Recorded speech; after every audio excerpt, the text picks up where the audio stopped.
Hello friends, welcome back to our channel Nan's Lifestyle. எல்லாரும் எப்படி இருக்கீங்க? நாங்களும் ரொம்பவே நல்லா இருக்கோம். அனைவருக்கும் இனிய தமிழ் புத்தாண்டு நல்வாழ்த்துக்கள். ஸோ இன்னைக்கு பார்த்தீங்கன்னா என்ன வீடியோ அப்படின்னா தமிழ் புத்தாண்டு அன்னைக்கு எங்கள் வீட்டில் என்ன ஸ்பெஷல் லஞ்ச் அப்படின்றத வந்து இந்த வீடியோவில் நான் உங்களோட ஷேர் பண்ணியிருக்கேன். ஸோ இந்த ஸ்பெஷல் லஞ்சுக்கு ப்ரிப்பரேஷன்னு நான் எதுவுமே செஞ்சு வைக்கலைங்க. இன்றைக்கி மார்னிங் தான் வந்து பிளான் பண்ணேன்.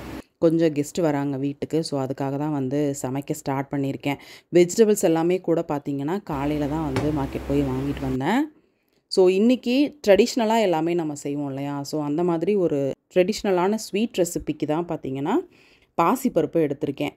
ஸ்வீட்டுக்கும் அண்டு சொரக்காய் போட்டு கூட்டு பண்ணுறதுக்கு ரெண்டுக்கும் சேர்த்தே பார்த்திங்கன்னா ஒரு 3/4 டம்ளர் அளவுக்கு பாசிப்பருப்பு அளந்து எடுத்திருக்கேன். ஸோ அதை 2 தடவை கழுவிட்டு குக்கரில் வேக போட்டுடலாம்.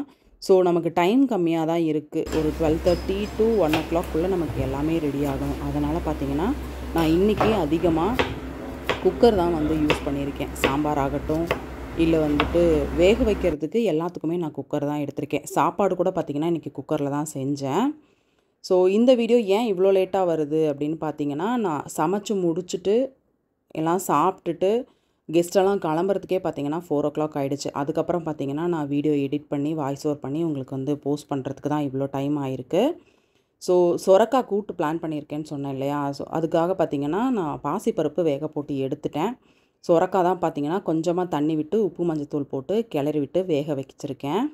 ஸோ அந்த பக்கம் பார்த்திங்கன்னா துவரம்பருப்பு பார்த்திங்கன்னா வேக வச்சுருக்கேன். ஸோ அதை பார்த்திங்கன்னா கொஞ்சமாக கடைஞ்சி எடுத்துட்டு அதுலேயே நம்ம காய் வெங்காயம்லாம் வந்து தாளித்து விட்டு 1 பாட்டாகவே சாம்பார் வச்சிடலாம். இப்போன்னு இல்லை, நான் எப்பயுமே சாம்பார் 1 பாட்டாக தான் வைப்பேன். ஸோ கொஞ்சமாக சாம்பார் பொடி உப்பு எல்லாமே பார்த்திங்கன்னா போட்டு புளியும் இதுலேயே ஊற்றி பருப்பு மட்டும் கடைஞ்சி அதில் சேர்த்தோம்னா நமக்கு காய் வேகிறதுக்காக ஒரு 2 விசில் வச்சு இறக்கணுன்னா சாம்பார் வந்து நமக்கு ரெடி. கடைசியாக நம்ம வந்து தாளித்து மட்டும் இறக்கிற வேண்டியது தான். ஸோ நான் எப்பயுமே சாம்பார் இப்படி தான் செய்வேன். நம்ம வீடியோஸ் பார்த்த வியூவர்ஸ்க்கு வந்து தெரியும். பாசிப்பருப்பு வேக போட்டிருந்தோம் இல்லையா? அது வந்து நல்லாவே வெந்துருச்சு. தண்ணி பார்த்திங்கன்னா நான் கம்மியாக தான் வச்சுருந்தேன். ஏன்னா பாயாசம் பிளான் பண்ணியிருக்கேன். பாசிப்பருப்பு பாயாசம் தான். நமக்கு கூட்டுக்கு பார்த்திங்கன்னா ரொம்பவும் தண்ணி மாதிரி இருந்தால் நல்லா இருக்காது. அதனால் வந்து கூட்டுக்கு மட்டும் கொஞ்சமாக கெட்டியாக எடுத்துகிட்டு பாயசத்துக்கு வந்து நம்ம தண்ணி ஊற்றி டைலூட் பண்ணிக்கலாம் அப்படின்ட்டுலாம் பிளான் பண்ணி கொஞ்சமாக தண்ணி விட்டுருந்தேன்.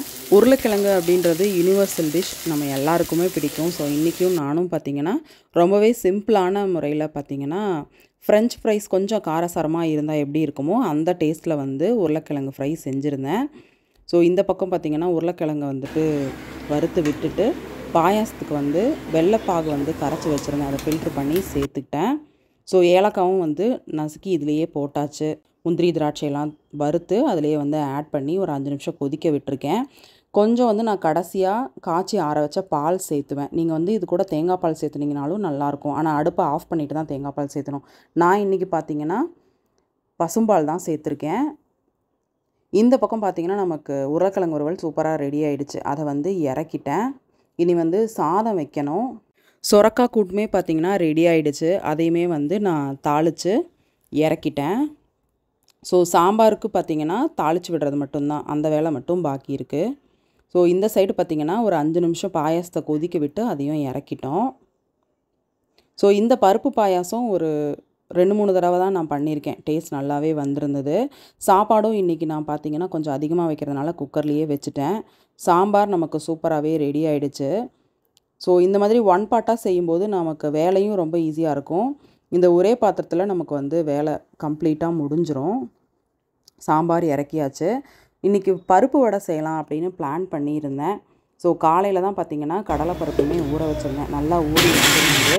அதையும் வந்து நம்ம அரைச்சி எடுத்து கொஞ்சமாக வெங்காயம், பச்சை மிளகா, கருவேப்பிலை, மல்லி எல்லாத்தையும் வந்து பொடியாக நறுக்கி அதில் சேர்த்து தேவையான அளவு உப்பும் போட்டு நல்லா பெசரி எடுத்துக்கலாம்.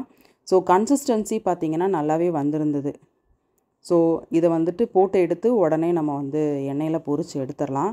ஸோ ஃபைனலாக தான் நான் வடை போட்டேன். கொஞ்சம் சூடாக சாப்பிட நல்லா இருக்கும் அப்படின்றதுக்காக. ஃபைனலாக வடையும் போட்டு எடுத்துட்டு இருந்த பாத்திரத்தை ஃபுல்லாக வாஷ் பண்ணி வச்சாச்சு. ஸோ எல்லாத்தையுமே வந்து சர்வ் பண்ணுறதுக்கு ரெடியாக எடுத்தும் வச்சுட்டேன். ஸோ கெஸ்ட்டு வந்தோடனே சூப்பராக எங்கள் லஞ்ச் முடிஞ்சுது. நம்ம நெக்ஸ்ட் வீடியோவில் பார்க்கலாம். பை.